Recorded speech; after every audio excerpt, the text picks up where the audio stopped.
अस्सलाम वालेकुम dear students. 10th की केमिस्ट्री का आज का जो हमारा टॉपिक है वो है law of mass action.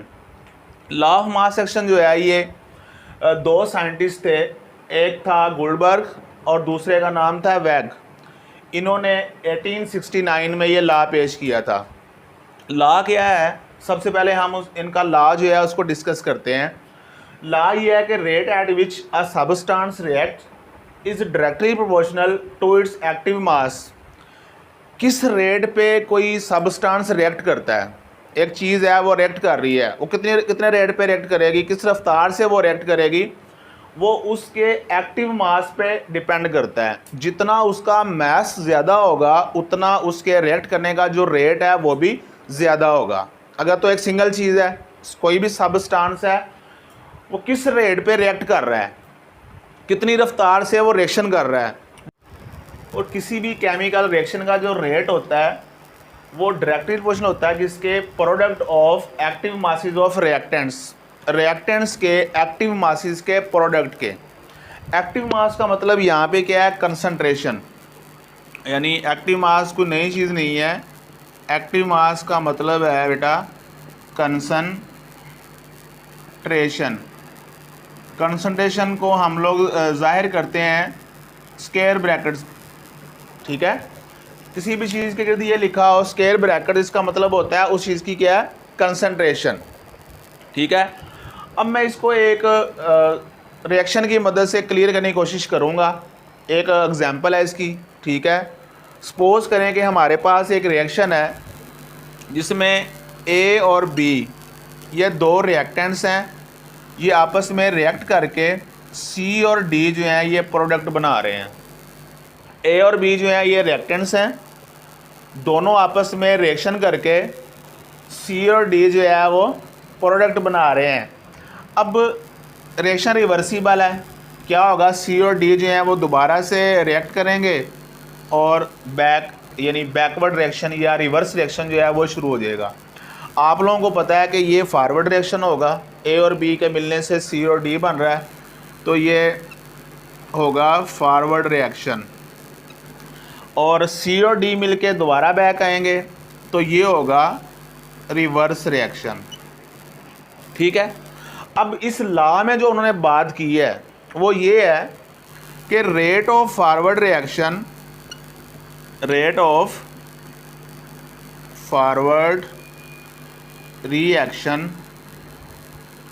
Directly proportional होगा किसके, ए कंसंट्रेशन इंटू बी कंसंट्रेशन।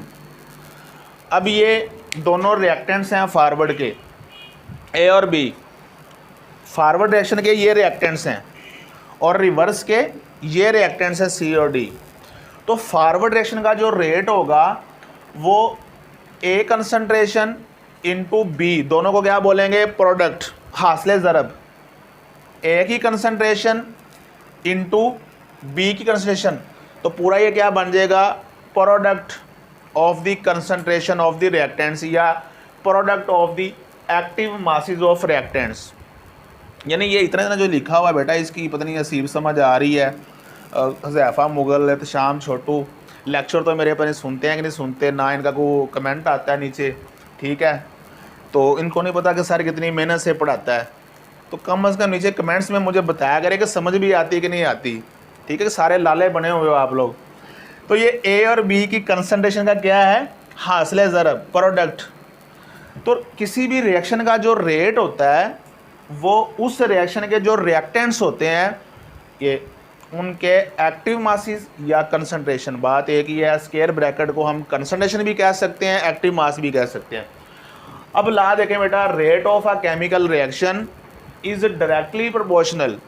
वो क्या होता है, डायरेक्टली प्रोपोर्शनल होता है किसके, टू दी प्रोडक्ट। प्रोडक्ट का मतलब हासिले ज़रब, ये ज़रब ये, ठीक है। किस चीज़ के, प्रोडक्ट के एक्टिव मासेस ऑफ रिएक्टेंट्स के एक्टिव मासेस या रिएक्टेंट्स की कंसंट्रेशन के हासिले ज़रब के डायरेक्टली प्रोपोर्शनल होता है। जितना ये बढ़ेंगे ए या बी, उतना रिएक्शन का रेट क्या होगा, ज़्यादा होगा। यानी आप ए कंसंट्रेशन बढ़ा दें या बी की कंसंट्रेशन बढ़ाएंगे तो क्या होगा, रिएक्शन का रेट भी वैसे ही बढ़ेगा। अब बेटा rate of forward reaction is equal to, proportionality ख़त्म करके क्या लाते हैं, इक्वल का साइन। तो ये के कांस्टेंट आएगा, के एफ ये फॉरवर्ड के लिए कांस्टेंट है, इनटू ए कंसंट्रेशन और बी कंसंट्रेशन। इसको आप लोग इक्वेशन नंबर 1 का नाम दे दें। नेक्स्ट हम रिवर्स रिएक्शन की बात करते हैं। रेट ऑफ रिवर्स रिएक्शन जो होगा, rate of reverse reaction directly proportional किसकी होगा, C concentration into D concentration. Concentration का यूनिट होता है मोल पर डेसीमीटर क्यूब। एक बात आप लोगों ने याद करके आनी है, मोल पर डेसीमीटर क्यूब ये किसका यूनिट है, कंसंट्रेशन का यूनिट है, मोल पर डेसीमीटर क्यूब। तो रिवर्स रिएक्शन का रेट जो है वो इन दोनों की कंसंट्रेशनों के हासिले ज़रब के बराबर होगा, प्रोडक्ट के बराबर होगा, इंटरेक्टिव प्रोपोर्शनल होगा। अब rate of reverse reaction is equal to K constant आएगा। जब आप लोग ये प्रोपोर्शनैलिटी ख़त्म करेंगे तो ये आ जाएगा सी कंसंट्रेशन इनटू डी कंसंट्रेशन। इसको आप इक्वेशन नंबर 2 का नाम दे दें। ये अच्छी तरह समझ लें, लॉन्ग क्वेश्चन आता है law of mass action board के पेपर में। अब अगर हमारा बेटा रिएक्शन इक्विलिब्रियम में हो, अगर हमारा रिएक्शन किस हालत में हो, इक्विलिब्रियम की हालत में, अगर आपका जो रिएक्शन है वो इक्विलिब्रियम की हालत में है, तो इक्विलिब्रियम की हालत में आप लोगों को पता है कि फॉरवर्ड का जो रेट होता है वो बराबर होता है रिवर्स रिएक्शन के रेट के। ठीक है, rate of forward reaction is equal to rate of reverse reaction. ये दोनों बराबर हैं तो जारी बात है कि ये और ये दोनों भी क्या होंगे, एक दूसरे के, क्योंकि रेट ऑफ फॉरवर्ड किसके इक्वल अभी लिया हमने, K F A concentration into B concentration is equal to K R ये, और C concentration into D concentration. समझ आ गई यहाँ पे? चूँकि जब रिएक्शन इक्विलिब्रियम की हालत में होगा तो फॉरवर्ड का रेट बराबर होगा रिवर्स के रेट के। तो फॉरवर्ड का रेट तो इसके आर एफ इसके इक्वल होता है, तो हमने उसकी वैल्यू पुट की, और आर आर जो है वो इसके इक्वल है, तो हमने ये ले। ठीक है, अब आप लोगों ने क्या करना है, कांस्टेंट एक तरफ ले जाने हैं और कंसंट्रेशन एक तरफ ले आनी है। तो के एफ ओवर हो जाएगा ये के आर, इधर तकसीम हो जाएगा के आर और C concentration into D concentration over A concentration into B concentration. जब दो कांस्टेंट तकसीम होते हैं तो एक नया कांस्टेंट आ जाता है, के एफ ओवर के आर इज इक्वल टू के सी, और K C is equal to, यानी जब के सी आ जाएगा ये दोनों की जगह पे के सी लेके आएंगे, और K C is equal to C concentration into D concentration over A concentration into B concentration. इस केसी को हम बोलते हैं इक्विलिब्रियम कांस्टेंट। क्या बोलते हैं शेख साहब? इसको हम बोलते हैं इक्विलिब्रियम कांस्टेंट केसी। यहाँ तक आप लोगों ने ये इक्वेशन ड्राइव करनी है। नेक्स्ट मैं आप लोगों को इसके यूनिट निकालना सिखाऊंगा। ठीक है, कुछ रिएक्शन ऐसे होते हैं कि जिनमें नंबर ऑफ मोल दिए होते हैं शुरू में। मैं उसकी एक एग्जांपल भी आप लोगों को दे सकता हूं अगर आप लोग नाराज़ ना हो तो। N2 और H2 जब हम इनका रिएक्शन करवाते हैं नाइट्रोजन और हाइड्रोजन का, तो अमोनिया बनती है। तो ये शुरू में नंबर ऑफ मोल लगे होते हैं, 3 मोल 2 मोल। अगर ऐसा रिएक्शन आ जाए, सपोज करें कि हमारे पास ये रिएक्शन है, ए मोल ए के रिएक्ट कर रहे हैं और बी मोल बी के, जैसे ये शुरू में नंबर ऑफ मोल होते हैं 3, 1, 2 मोल अमोनिया के बन रहे हैं। ठीक है, अगर ऐसा रिएक्शन आए जिसमें शुरू में नंबर लगे हों, नंबर ऑफ मोल, वो ए मोल ए के, बी मोल बी के रिएक्ट कर रहे हैं, और क्या बन रहे हैं, सी मोल सी के और डी मोल डी के बन रहे हैं। जब ऐसा रिएक्शन हो तो फिर बेटा आप लोगों ने लिखना ऐसे ही है, rate of forward reaction directly proportional, एक ही कंसंट्रेशन, तो उसके जो नंबर ऑफ मोल है वो इसकी क्या बन जाएंगे, पावर बन जाएंगे, और बी की कंसंट्रेशन के ऊपर उसकी जो नंबर ऑफ मोल है वो क्या होंगे, उसकी पावर बना देनी है। ठीक है, समझ आ रही है? यानी अब जो नंबर ऑफ मोल हैं वो इनके ऊपर जो है ऐसे पावर की फॉर्म में आप लोग लिखेंगे अगर रिएक्शन इस तरह का हो तो। ऐसे ही रिवर्स रिएक्शन की अगर हम बात करें तो रिवर्स रिएक्शन में आप रेट ऑफ रिवर्स रिएक्शन जो होता है वो सी कंसंट्रेशन, तो उसके नंबर ऑफ मोल सी मोल है तो वो आपने ऊपर इसकी पावर बना देनी है, और डी मोल वो इसकी पावर होगी। ऐसे ऐसी जो है वो ये मोल नंबर ऑफ मोल जो है वो पावर की फॉर्म में आ जाएंगे। ए मोल इसके ऊपर, ये बी मोल, सी मोल और ये डी मोल। ऐसे ही जो है वो ये सी डी, इसके ऊपर पावर ए, इसके ऊपर पावर बी, और ऐसे ये सी डी ए और बी। बस ये थोड़ी सी चेंज आएगी। अब ये हमारे पास एक रिएक्शन है जिसमें नाइट्रोजन और हाइड्रोजन का आपस में रिएक्शन करवा के अमोनिया के 2 मोल बन रहे हैं।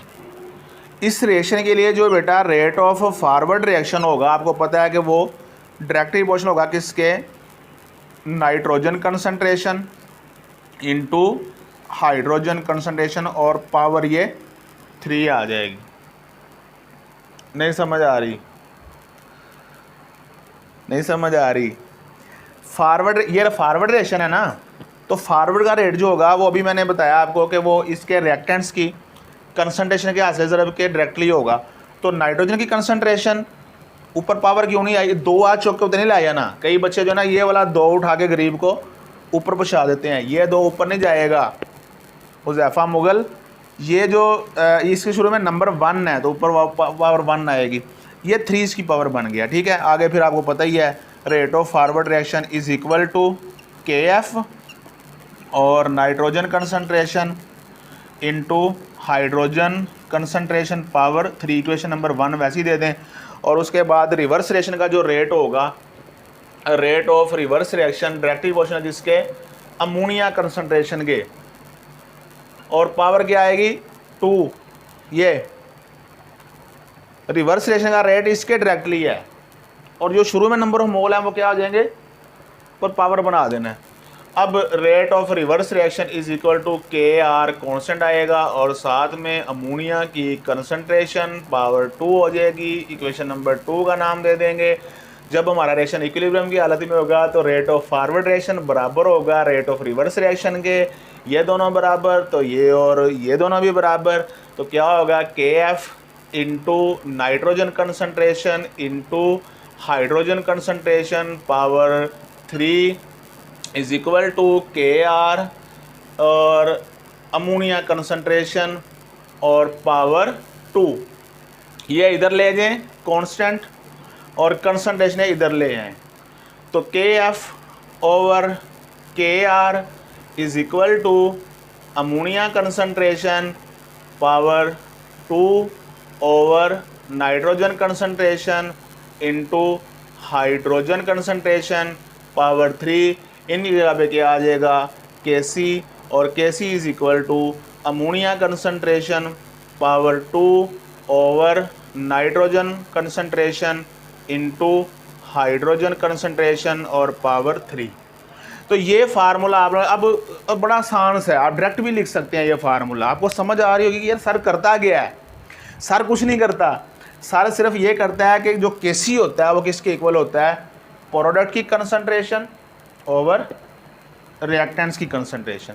किसी भी रिएक्शन की आपने KC का फार्मूला लिखना हो आप डायरेक्ट लिख सकते हैं। कैसे, प्रोडक्ट की कंसंट्रेशन अगर शुरू में नंबर ऑफ मोल है तो वो ऊपर पावर बन जाएंगे, ओवर रिएक्टेंट्स की कंसंट्रेशन वो नीचे। किसी भी रिएक्शन की अन्यथा लिख सकते हो आंखें बंद करके। मैं आपको कहता हूँ PCl3 प्लस Cl2 ये रिएक्शन कराओ, PCl5 बनाओ, KC का फार्मूला लिखें। क्या करोगे, KC is equal to PCl5 concentration over PCl3 concentration into Cl2 concentration. तो ये था आज का हमारा टॉपिक। पता नहीं मज़ा आया कि नहीं आया आप लोगों को, तो इसको आप लोग याद करें। जिसको ये याद हो जाएगा इंशाल्लाह फिर नेक्स्ट जो है वो आप लोगों के लिए मेरा टॉपिक, जो कि आगे हमारा चैप्टर का जो एंड है वो KC पे ही रहना है। KC का यूनिट निकालेंगे, KC की इम्पोर्टेंस, और उसके साथ ही चैप्टर का एंड हो जाएगा। ठीक है, ओके। अब आखिर में फिर मैं वही अपने सारे स्टूडेंट से कहूँगा कि चैनल को सब्सक्राइब करें। ठीक है, रिप्लाई भी कर दिया करें, कमेंट्स किया करें और अपने फ्रेंड्स के साथ शेयर करें। ओके, अल्लाह हाफिज़।